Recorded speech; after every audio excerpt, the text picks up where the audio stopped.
सबसे पहले तो प्रदेश के सभी युवाओं को नौनिहाल नहीं, नौनिहाल होते हैं जो 1 से 5 साल तक के बच्चे होते हैं।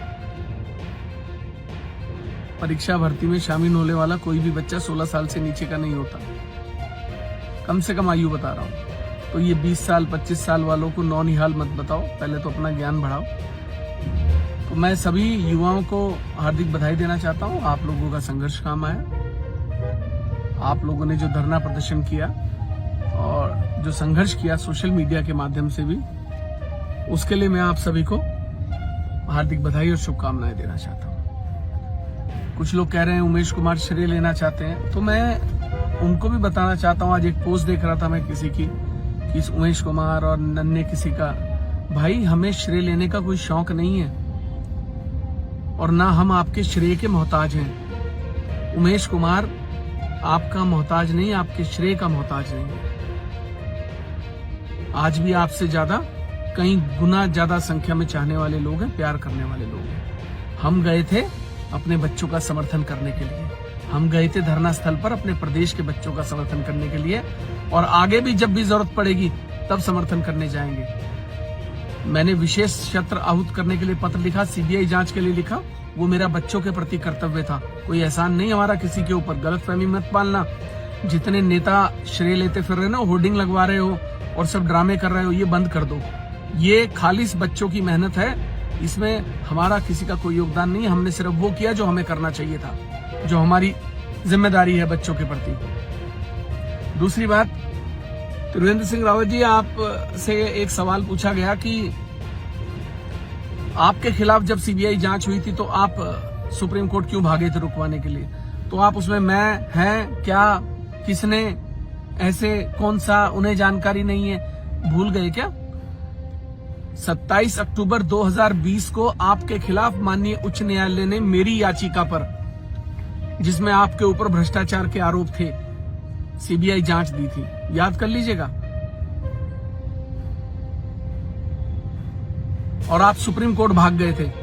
अगर इतने दूध के धुले थे ना, तो सुप्रीम कोर्ट जाने की जरूरत नहीं थी, जांच होने देते, दूध का दूध और पानी का पानी हो जाता। हमारे खिलाफ भी तो सीबीआई जांच चल रही है, हरीश रावत जी वाले प्रकरण में।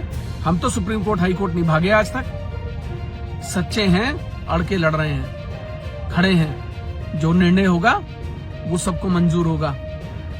आप ये बताइए, अब मैं आपसे पूछना चाहता हूं कि जब आपके खिलाफ हमने सबूत दिए कि आपने अपने परिचितों के बैंक खातों में रांची से घूस खांड में पैसे लिए, गौ सेवक आयोग का एक व्यक्ति को, बेचारा सीधा साधा व्यक्ति, शरीफ एक रांची का बेचारा पार्टी का कार्यकर्ता, उसको आपने ठग लिया।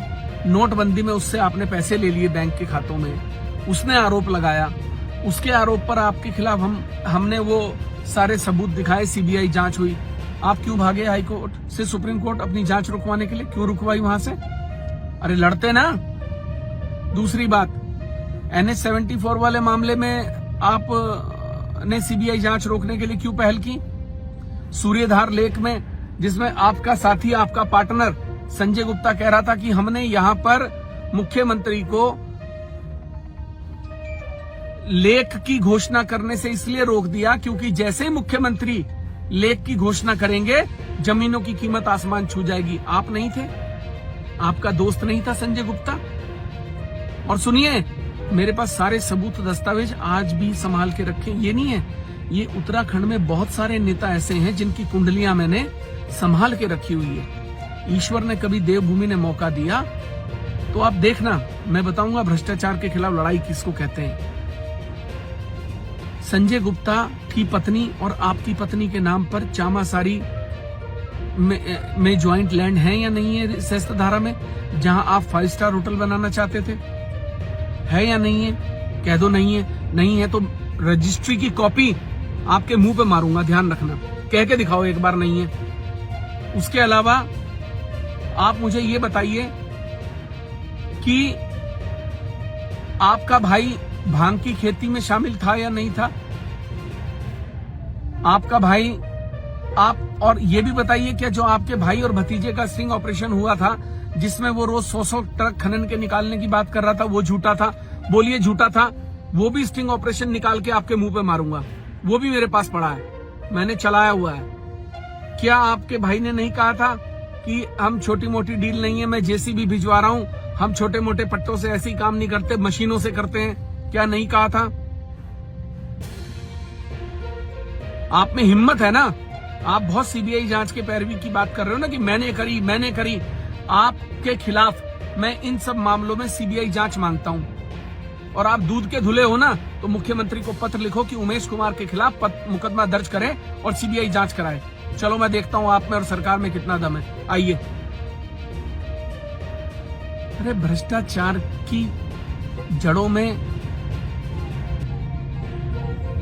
जमीन तक, नीचे तक, धरातल तक गए हुए आप व्यक्ति हो।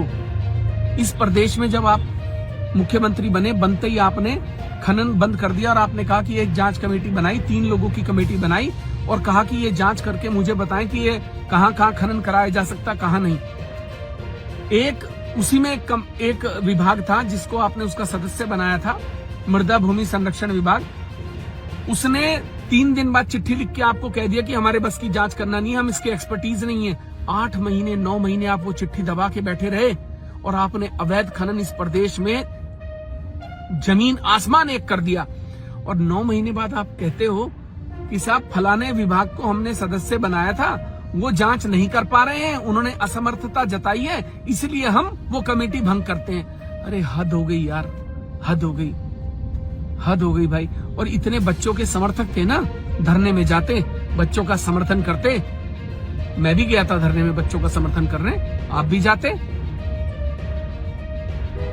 आज आपसे किसी ने पूछा कि आपके खिलाफ जब सीबीआई हुई थी तो आप जो है वहां क्यों भागे थे सुप्रीम कोर्ट रुकवाने, तो आप क्या कह रहे हैं? मैं क्या, किसने, कैसे? अरे वो गलत फहमी होगी, बूढ़े बुजुर्ग होंगे, उन्हें कुछ पता नहीं होगा। अरे हद है यार, हद है नौटंकी और बहरूपीयपन की यार। इस देवभूमि का बंटा धार कर दिया आप जैसे लोगों ने यार। मैं तो कहता हूं ये जो प्रलय आ रही है ना, ये जो आपदाएं आ रही हैं, ये आप जैसे लोगों के कारण आ रही हैं, जिन लोगों ने इस देवभूमि को पाप भूमि बनाने में कोई कसर नहीं छोड़ी। शर्म करो, शर्म करो, कुछ शर्म करो थोड़ी सी।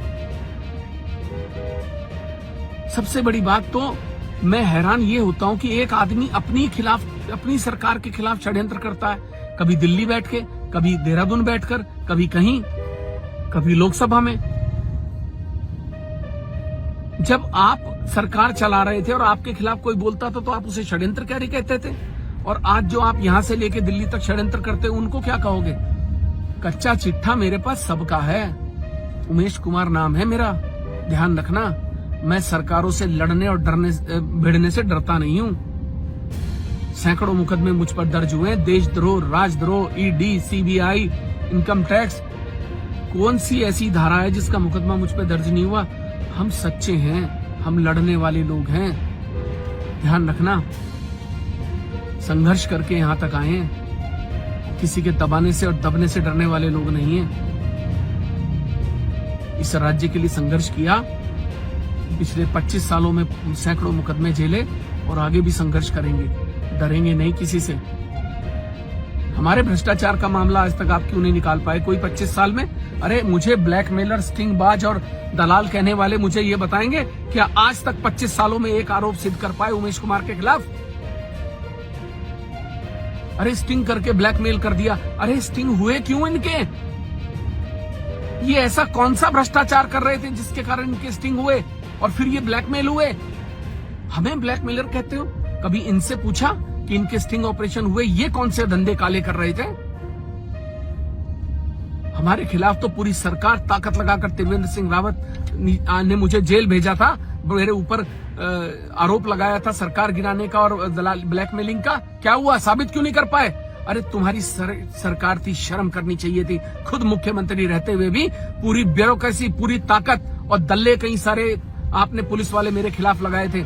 नाम नहीं लेना चाहता क्योंकि मैं पुलिस वालों को इसलिए नहीं कुछ कहता क्योंकि मुझे मालूम है जब मुख्यमंत्री किसी के कनपटी पे बंदूक रख देता तो उसकी औकात नहीं है, वो चाहे आईएएस हो, आईपीएस हो, वो काम ना करे।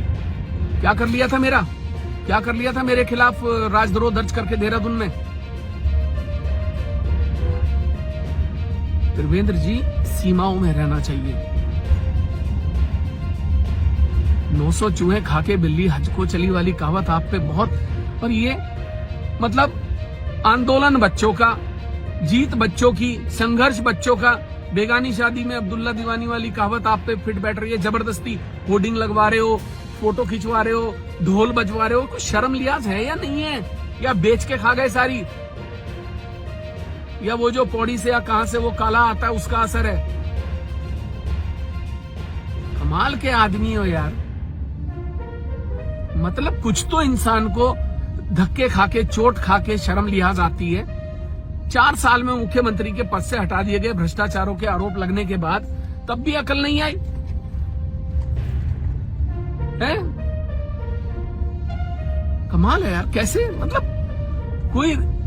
और सबसे बड़ी बात सुनो, और पुष्कर सिंह धामी जी आप भी सुनना इस वीडियो को गौर से, और त्रिवेंद्र सिंह रावत जी आप भी सुनना। अगर हिम्मत है ना, सही में अगर हिम्मत है तो सोशल म्यूचुअल बेनिफिट कंपनी के 200 करोड़ मनी लॉन्ड्रिंग जो उत्तराखंड के लोगों के पैसे आपने ट्रांसफर किए हैं अकाउंटों में, उसमें सीबीआई जांच मांग के दिखाओ। मैं मांगता हूं सीबीआई। और सुनो, एक घोषणा वायरल कर रहा हूं इस वीडियो से आप सबके माध्यम से, अगर सोशल म्यूचुअल बेनिफिट कंपनी पर मेरे आरोप 200 करोड़ की मनी लॉन्ड्रिंग के गलत निकले, मैं विधानसभा से इस्तीफा दे दूंगा अपनी, और राजनीतिक संन्यास ले लूंगा, जीवन में चुनाव नहीं लड़ूंगा। बोलो। और अगर आप में हिम्मत है, अगर वाकई में देवभूमि से हो और वाकई में अपने आप को आप इस देवभूमि का सच्चे हितैषी मानते हो, तो सोशल म्यूचुअल बेनिफिट कंपनी के खिलाफ आप मनी लॉन्ड्रिंग के जो मैंने सीबीआई जांच की मांग कर रहा हूं लगातार, उसमें सीबीआई मांग के दिखाओ। अगर दस्त लग जाएंगे, दस्त आई बात समझ में, दस्त हिम्मत है त्रिवेंद्र सिंह रावत जी लिख के दो लेटर, मैं देता हूं आज मुख्यमंत्री को, आज दूंगा। और अगर हिम्मत है ना तो इस लेटर का समर्थन करके दिखाना।